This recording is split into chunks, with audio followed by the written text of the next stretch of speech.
This video is brought to you by Squarespace. Welcome back, everyone. It is that time once again to share some viewer work that has been sent in. This is viewers like you who make books and zines and stuff, and they're nice enough to send them to me.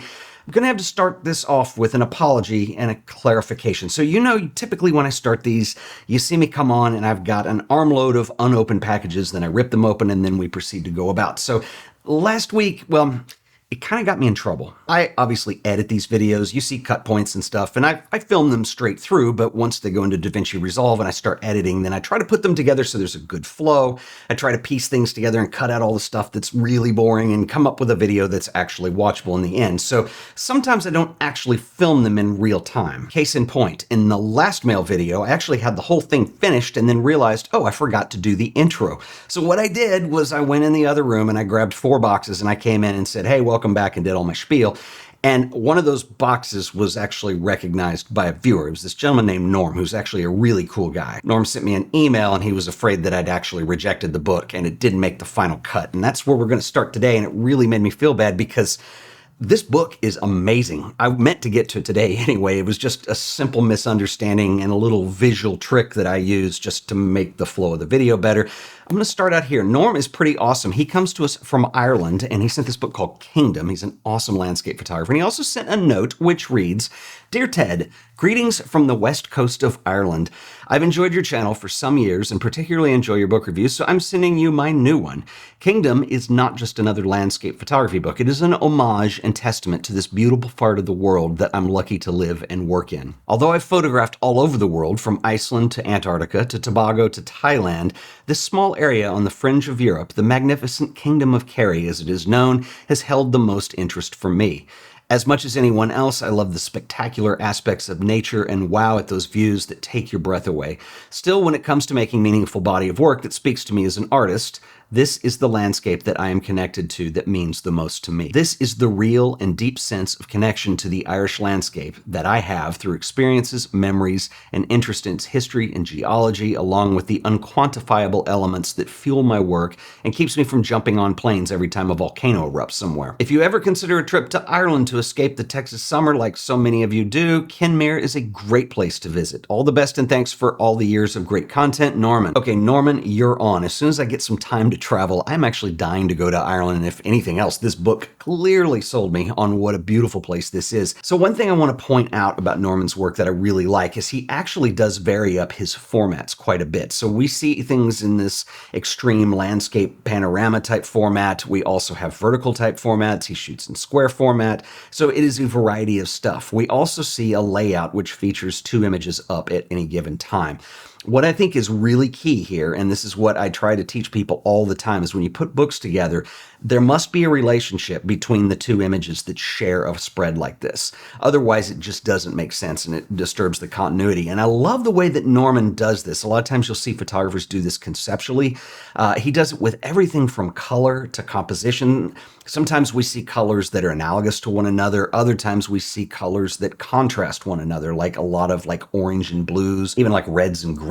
Now, he's also divided the book up into sections, and you do have visual contrast between the sections. This is very well laid out. It becomes very musical in a sense. It's almost like an orchestra piece or something like that. But anyway, when you get into some of these evening shots, I just love the deep blues, the deep purples. He really has a fantastic eye for color. Another thing that I want to note is when you start to see things like clouds or water in the image, note the exposure times that he's using. He switches to long exposure quite a bit, and it gives you a really nice, beautiful blur to things. This is not easy to do with landscapes because one of the things that happens when you shoot landscapes with longer shutter speeds is you tend to have the shutter open. Any wind blowing is going to move things around, so you're going to lose a lot of definition in your image. And so this is a really hard technique to do, and Norman does it very masterfully in here. The last thing that I want to mention, that I want to draw attention to, is the amount of detail and craftsmanship that went into actually making this book. Norman worked with a designer on this. The typography is absolutely outstanding. I love the gold cover. I love the use of illustration in here. Nothing is too much. It's very subtle, and everything exists to complement the images that are in here. I can't imagine what it was like to actually do color proofing on a book that's this extensive and has this much detail to color in it. I mean, everything is just so nicely done. So Norman, I apologize from the bottom of my heart for the last time when you saw me hold the book up and say I'm getting ready to open these, and then you never saw it. And I didn't mean to give you a heart attack on that. This is really impressive. I will take you up on your offer. I would love to come to Ireland. Norman also owns a gallery, and I will put, here's a QR code, so you can use that, or I will also link up Mr. McCloskey in the show description below. But anyway, Norman, thank you for sending this in. Didn't mean to give you a heart attack. Let's definitely plan on Ireland at some point. This book is absolutely gorgeous, so thank you very much. Okay, next up is this very impressive book that comes to us from Matt Horseman. Matt also includes a note, which he writes, "Hey Ted, my name is Matt Horseman, formerly Matt Williams, and this is my book, Two Rivers, for which I recreated my own dreams and memories. The photos were made all across Canada, but primarily in the Manitoba and Saskatchewan prairies where I was born and raised. I have enjoyed your channel, especially learning about history and technique, for a few years now. It's always heartening to see someone with a real passion for what they do, and yours is palpable. I know that you love Mexico City. I will be there in early March. What should I do? Send me an email or shoot me a message on Instagram. Thanks for the knowledge, and keep on keeping on, Matt." All right, Matt, we have to talk. The photography in this book is absolutely outstanding. And it's interesting because I get really good books that come in every once in a while. And I'm going to start calling them reference books because I want to share them because there's so much to learn through what Matt's doing in here. First of all, I absolutely love his style of shooting. I love the whole idea of using dreams and memories as the material in here and how we're recreating that. It looks absolutely outstanding. I love the use of motion blur. I love the use of selective focus that he uses in here. This is really, really well done. The other thing that I want to note is, just like Norman McCloskey's book that we just looked at, when images exist on spreads, they need to relate to one another, and there's also a flow that needs to happen through the book. In other words, why are we looking at these images? What story is this telling? What goes into the next? And you can do this in a multitude of ways. You can use contrast, you can use composition, you can use geometry, you can use subject matter, you can use gesture. Matt kind of does all of this in here, which is really impressive, and it gives the work an emotional intelligence to it that's just really mature. It's just really well done. Some of my favorite spreads in here, like take this one for instance with the guy with the gun, and then you have the light over here, and so you have images that kind of play off of one another in an interesting way. In other words, they relate. They're not just two different images that have some composition similarities. One image actually speaks to the other one. This is something, if you've seen my Ralph Gibson interview that I did a couple months back, he talks about that and he calls it his musical overtone effect. But it's really effective and very well done. And the last thing that I want to mention about this book, and it's really hard to pick up from the video, but I love the tactile feel that we have on this. The paper selection for the cover, it's just a really heavy paper, but it has a lot of texture to it. It's really cool.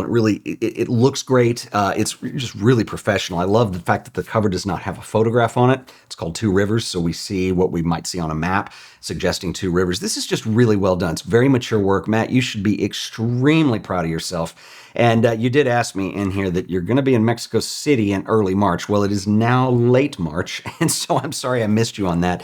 When I was there, I went to Coyoacan, and if you're into Graciela y Turbide by any chance, go see the Frida Kahlo Museum and enjoy yourself. Mexico has a tremendous culture and a lot it has to offer that's it's amazing. So anyway, Matt, awesome work. Thank you for sending. I really appreciate it. This is great.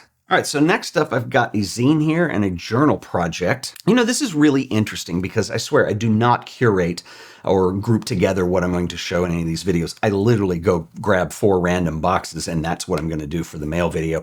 Well, the interesting part about that is sometimes you get this thread of continuity that goes across things, and we've got all this dream material today, which I think is really interesting. It's just meant to be, quite serendipitous. So I want to show these to you, but real quick, I'm going to stop and give a shout out to our sponsor today, the folks that make these videos happen. So let's give a shout out to the awesome folks over at Squarespace. Listen, you need a website, and we all know how much work that is to build and maintain, but it doesn't have to be. Squarespace is by far the easiest way to build your online presence. It's also the best way to grow a business that works for you without having to write a single line of code.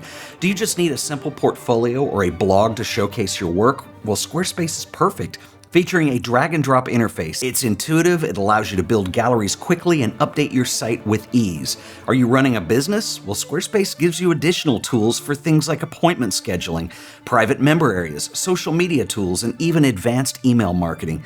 Do you sell products or services? Well, Squarespace has you covered with complete tools to power your store, from merchandising to checkout, so that you can sell, ship, and build your customer base. You can even sell classes or manage appointments through your website. And And with Squarespace extensions, you can easily sync with third parties to manage, optimize, and enhance your website. From social media integration to SEO, Squarespace gives you all the tools you need to grow a business that works for you. So head over to Squarespace and sign up for the free trial. Start with one of their award-winning templates and see what you can create and just how good you're going to look. When you're ready to launch, go to squarespace.com/AOP and I can save you an additional 10% off your first purchase of a website or domain. Just use offer code AOP on checkout. So give it a try and see if Squarespace is right for you. And I want to give a special shout out and thank you to Squarespace for sponsoring this video. All right, so next up is this little zine, a green zine, that comes to us from Cliff Cooper. This is called In a Lucid Dream, and I want to read from the intro with this while I show you some images here to put a little bit of context around this. Cliff writes, "Every memorable photograph is not defined by the obvious parts of the photograph, but rather that one seemingly small detail that deeply resonates with the viewer, stirring and striking their heart. This phenomenon is similar to a dream. We usually not remember our dreams in their entirety, but we may remember small instances or details that stir our emotions. These details may not be part of the main content or plot. They often are less obvious. They are the small but compelling details that allude to an emotional connection within us to get us to open our eyes. It is that emotional connection that makes taking photographs, people, places, and things such a joy for me. Photography offers a way for me to escape the daily realities of the cold world we live in, to live within my own lucid dreams." Okay, Cliff, awesome work. I love the concept. I think this is very well executed. It's very simple. It's very minimal. It gets the point across. And again, another thing that I want to point out that you see in here is that when you have two images that are on a spread and how they communicate or how they relate to one another, and I think that Cliff has a very different way of approaching this than what we've seen some of the other stuff today. It may not be compositional, but it is definitely conceptual. I think one of the greatest examples of this is the crying baby here with the abandoned stroller on the opposite page. And you're going to see that throughout. And he does it also with 4-image groupings. It's a little more difficult to do it that way. And I think that's a lot of information to have on a page. But I really like this book. I think it's really well done. I do want to wrap this up by sharing a quote that's actually in here that I think is just dynamite. This is from the artist William Kentridge.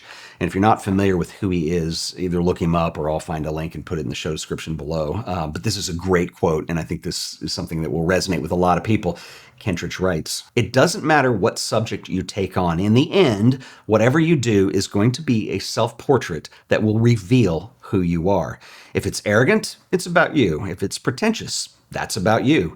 Don't think that you can escape yourself by your choice of subject matter." Bill Kentridge is the man. Anyway, Cliff, thank you for sharing. This is awesome. You should be very proud. All right, so next up is this little journal project that I'm absolutely fascinated with. This comes to us from Chris Ferreira, and this is called To the Mayon Volcano and Beyond. And I want to read you a little bit of the intro to this and talk about what this is. So this opens with an image that's titled Self-Portrait Manila, and it says, "To the Mayon Volcano and Beyond is a journey that takes me halfway through the Philippines during the typhoon season. Traveling over 1,500 kilometers without a plan, I go from island to island, all in search of a volcano." So what we see in this book is a combination of reproduced journal entries mixed with photographs. This is very effective. It has a strong narrative to it.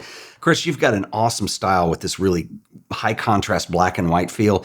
It's very documentary in nature, and it kind of gives me this interesting mix of Robert Frank meets Jack Kerouac. It's really effective in the journey that you take the viewer on as we go through the book. This is really well done. I really love the mood that's set with these photographs. As I mentioned, it's a very documentary type style, and a lot of times you see images that include, we're looking out of a bus or some kind of vehicle as we see the road speed by.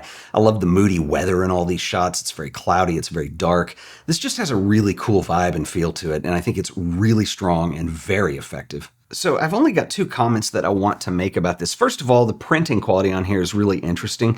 I like the fact that you're going with these dark black backgrounds. The only thing I want to point out, and I see a lot of photographers do this with their books, is be very careful on that. I think it's very effective, for instance, on the cover, because you get enough contrast with the journal entries, and even when we have spreads with the journal entries on them, there's enough definition in there so I don't really lose the book. Now, when it comes to the black and white photographs, I don't think you're losing anything. Now, these photographs are dark and moody. I just question on those spreads whether the black background is the right way to go, because it just gets really heavy and it's kind of intense after you go through this, especially if you have a spread with a blank page. I would suggest maybe the next time you do something like this is to go with just a really dark gray or something. Just give it a slight lift and see if that works. I know there's probably some printing limitations with what you're going to get quality-wise from, he did this on Blurb, but I would experiment with that. That's the only nitpicky thing, and it really does not kill the book for me. I think it's amazing. The only other thing that I want to say about this is that I just want to see more. I would love to see you do this on a larger scale. There's a really cool narrative and a great sense of storytelling that's going on in here. Maybe you do it with a new project down the road in the future. But this is a really cool format, and I'm really impressed. I love this. This is great. You should be very proud. And I would love to know what you guys think too. We had an interesting cycle of work today where we dealt with a lot of dreams and storytelling and anyway, some really impressive work that got sent in. So anyway, if you have any questions, drop me a comment below. I will see you guys in the next video. Until then, later.